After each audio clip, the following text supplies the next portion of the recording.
মিলনের সময় কিঞ্জল যদি আমার আসল রূপ জেনে যায় তখন আমি কি করব গুরুজি?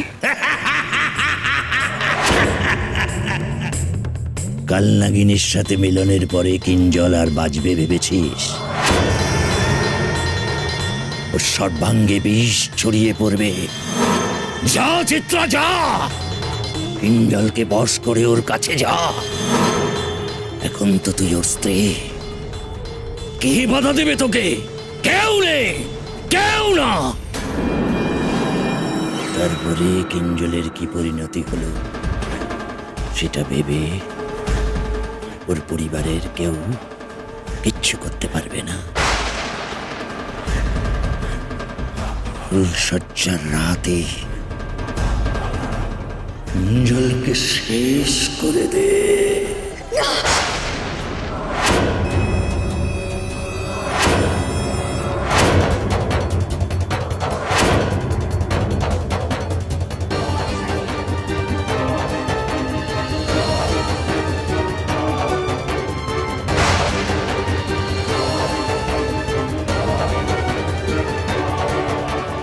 কি হলো গুরুজি? সাপের গন্ধ পাচ্ছি। জাত সাপ। সাপ? আমি তো সাপ গুরুজি, আপনি নিশ্চয়ই আমার গন্ধ পাচ্ছেন। না না না না, তুই না, অন্য কেউ। তোর গন্ধ আমি চিনি।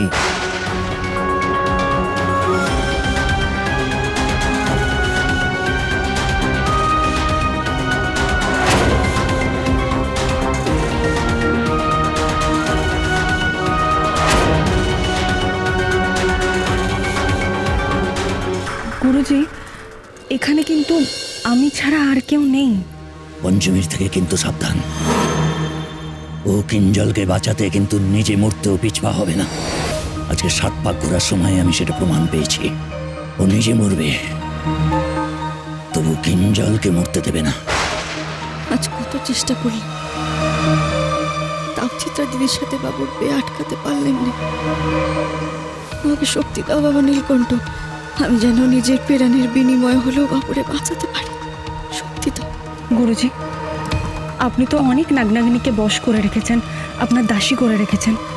পঞ্চমীও তো নাগিনী, ওকে আপনি আপনার বশ করে এখান থেকে সরিয়ে নিতে পারেন না? তাহলে আমি অনায়াসে আপনার কার্যসিদ্ধি করতে পারি।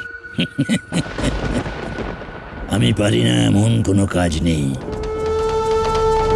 প্রয়োজনে ওকে বশ করে আমি আমার পায়ের তলায় এনে ফেলতে পারি। কিন্তু তার আগে আমি দেখতে চাই ও কত দূর যেতে পারে।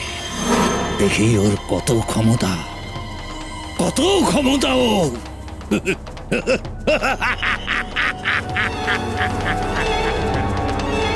বিপদে পড়লে আমায় স্মরণ করিস, আমি আবার আসবো।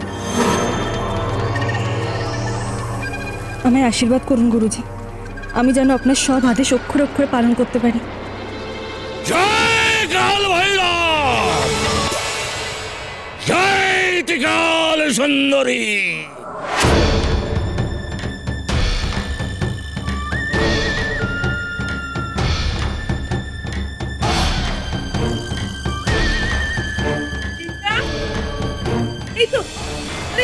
তুমি এখানে কি করছো? ও চলো, তোমার বরণ হবে, তারপর বরণের পর গৃহপ্রবেশ। চলো চলো শিগগিরই চলো, চলো চলো, এসো এসো।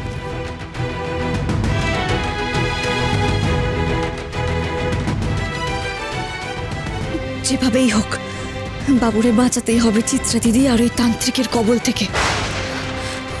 ওদের একসাথে কিছুতেই থাকতে দেওয়া চলবে না। ওদের আলাদা করতেই হবে, ফুলসজ্জে ওদের আটকাতেই হবে।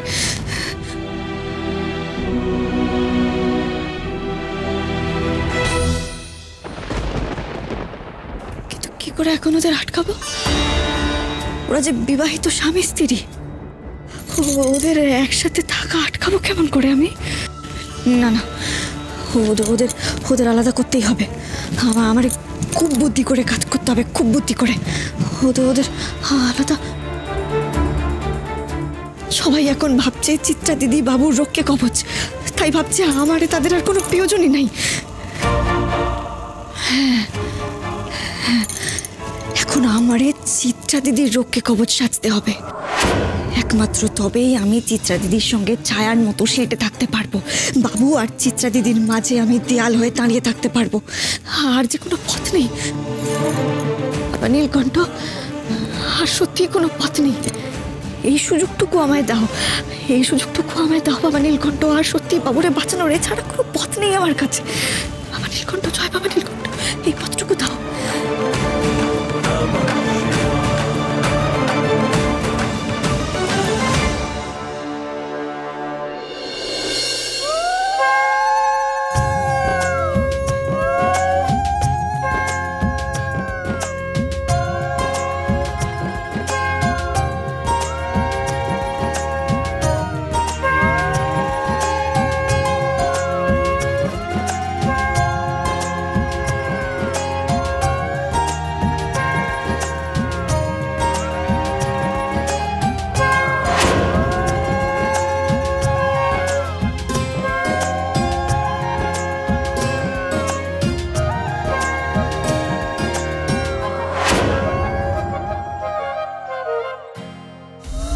আমি এখন সামনে থাকতে পারবো না, এই দূর থেকেই নজর রাখতে হবে আমাকে।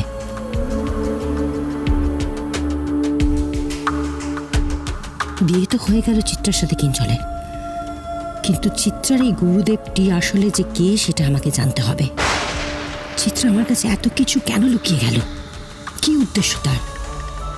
কিছু তো একটা রহস্য আছে এর মধ্যে।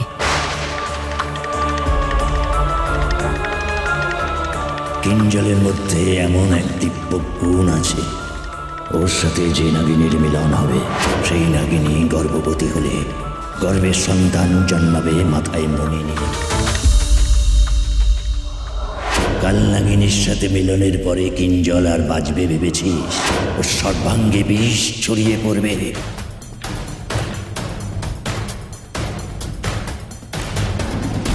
কিঞ্জলকে শেষ করে দে।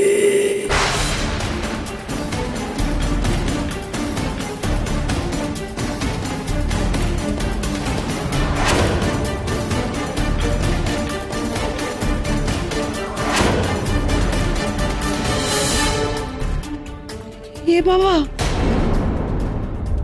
পঞ্চমী ওদের দুজনের মাঝখানে কেন দাঁড়িয়ে আছে বড় বৌদি? চিত্রার সঙ্গে তো ওরও বরণ হয়ে গেল।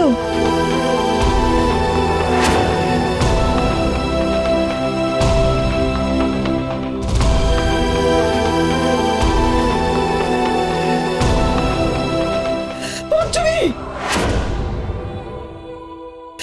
কি করছোটা কি তুমি এখানে? তুমি দেখতে পাচ্ছ না কিঞ্জল আর চিত্রার বরণ হচ্ছে? তুমি এখান থেকে চলে যাও, সরে যাও এখান থেকে, সরে যাও বলছি। সত্য বিবাহিত বর বউয়ের মাঝখানে যে আসতে নেই সেই জ্ঞানটুকু নেই তোমার? আহ জেঠিমণি, ওকে তো আর কেউ বউয়ের মতন বরণ করেনি কখনো, তাই অপূর্ণ সাধের তাড়নায় চলে এসেছে, তাই না?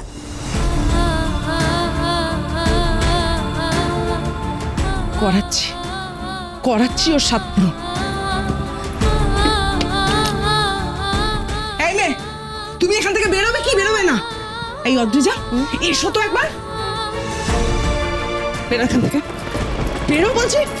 আরে কি হলো? বেরো, চলো চলো বলছি। চলো। আরে কি হলো? আরে বলছি চলো বলছি।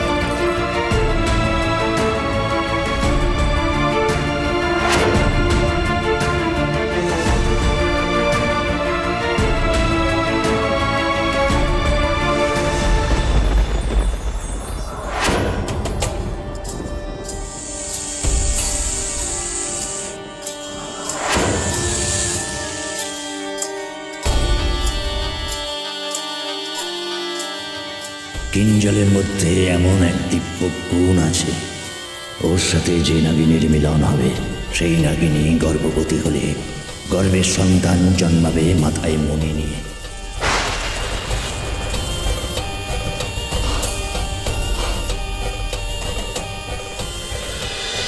পঞ্চমী